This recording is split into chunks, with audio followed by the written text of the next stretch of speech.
മുമ്പില് വല്ലതും ഉണ്ടോ? മുന്നില് ഒരു ഹെഡ്ലൈറ്റും ബമ്പറുണ്ട്. ചേട്ടാ ഹെഡ്ലൈറ്റും ബമ്പറും ഉള്ള കാര്യമല്ല ചോദിച്ചത്. ആ വണ്ടിന് മുമ്പിൽ വേറെ വല്ല വണ്ടി പോകണ്ടോന്ന്. വണ്ടി പോകണ്ട, അത് കോഴിക്കോട്ടേക്കാണ് കൊച്ചിക്കാണോ നമുക്കറിയോ. ചേട്ടാ അവിടെ കിടക്കുന്ന വണ്ടിയില്ലേ, അത് മുപ്പത് ആദ്യത്തെ വണ്ടി വല്ലതും പോകണ്ടോന്ന് ചോദിക്കുന്നത്. ആദ്യത്തെ വണ്ടി പോയി, ഇത് രണ്ടാമത്തെ ആദ്യത്തെ വണ്ടിയാണിത്. ആദ്യത്തെ രണ്ടാമത്തെ ആദ്യത്തെ ഞാൻ കോഴിക്കോട്ടേക്ക് പോകണില്ലേ, കാര്യം കഴിഞ്ഞില്ലേ. ഓ എടാ എന്തിനാ കോഴിക്കോട് പോണേ? കോഴിക്കോടാ? കോഴിക്കോട് ഞാൻ പെണ്ണാണാൻ പോവാ. വീട്ടിലുള്ള പെണ്ണാടാ? ആ പെണ്ണ് ശരിയാവില്ലെന്ന്. ആ പെണ്ണ് ഞാൻ വേണ്ട കഥ പറയാ. കല്യാണം കഴിച്ചിട്ട് കൊറേ നാളായില്ലേ? ആ ഭർത്തനല്ല ചേട്ടാ.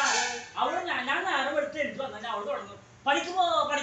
പണിക്ക് പോവാണ് ജീവിക്കാൻ പറ്റൂടാ? എനിക്ക് പണിക്ക് പോകാൻ പറ്റില്ലല്ലോ. എന്റെ അച്ഛനമ്മക്ക് ആദ്യം പണക്കെ ഒന്നരേ ഉള്ളൂ. എനിക്ക് തോന്നി ആണും പെണ്ണും കെട്ടാനാന്ന്. ആണും പെണ്ണും കെട്ടാന്റെ കാര്യമല്ല പറഞ്ഞ. അച്ഛനമ്മയ്ക്ക് ആണായിട്ടും പെണ്ണായിട്ടും ഞാൻ കൊടുത്തില്ലല്ലേ ഉള്ളൂ. എന്നെ പഠിക്കുന്നത് വിടാറില്ലല്ലോ. പക്ഷെ പണിക്ക് പോകാൻ ജീവിക്കാൻ പറ്റില്ല. അപ്പൊ ഞാൻ എന്ത് ചെയ്തു, വേറെ സംഭവം കേറി ഇടിച്ച് ഇവിടെ പിടിച്ച കാര്യമല്ല പറഞ്ഞ. പണിക്ക് പോകാണ്ട് ജീവിക്കാൻ പറ്റില്ലല്ലോ. അപ്പൊ ഞാൻ പഠിക്കാൻ പോണ കാര്യം അച്ഛന്റെ പഴയ വർക്കിംഗ് ഡ്രസ് ഉണ്ട്, അത് പറഞ്ഞെടുത്ത് അതെടുത്ത് ഞാനൊന്ന് ഉമ്മർത്തിയാണ് വന്ന് ഇറങ്ങി. അപ്പൊ അമ്മ അവിടെ ഇരിക്കണം.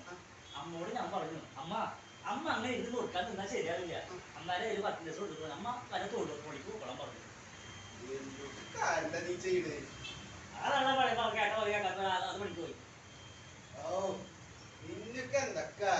ഇപ്പോഴത്തെ പ്രശ്നമല്ല, അമ്മ പണിക്ക് പോയിട്ട് ഇപ്പൊ രാഷ്ട്രീയ പൈസല്ലേ നമ്മൾ കഴിക്കണേ. ഇടയ്ക്ക് പുൽമന്തിയും അൽഫാമൊക്കെ കഴിക്കണ്ടേ, അതിന് കാശ് വേണം, പണിക്ക് പോണം. അപ്പൊ അടുത്ത ബുദ്ധി തിരിച്ചു. ഞാൻ എന്റെ പഴയ 2 ഡ്രസ് ഇട്ട് വന്നു. അത് എടുത്തിട്ട് ഇറങ്ങി വന്നപ്പോ ഭാര്യ ഉമ്മത്തിരിക്കും. ഭാര്യയോട് ഞാൻ പറഞ്ഞു, നീ ഇങ്ങനെ ഇരുന്ന് ചിറ്റി തിരിഞ്ഞാൽ ശരിയാവില്ല, നീ അമ്മേരെ കൂടെ തൊഴിലുറപ്പണിക്ക് പോകാൻ പറഞ്ഞു.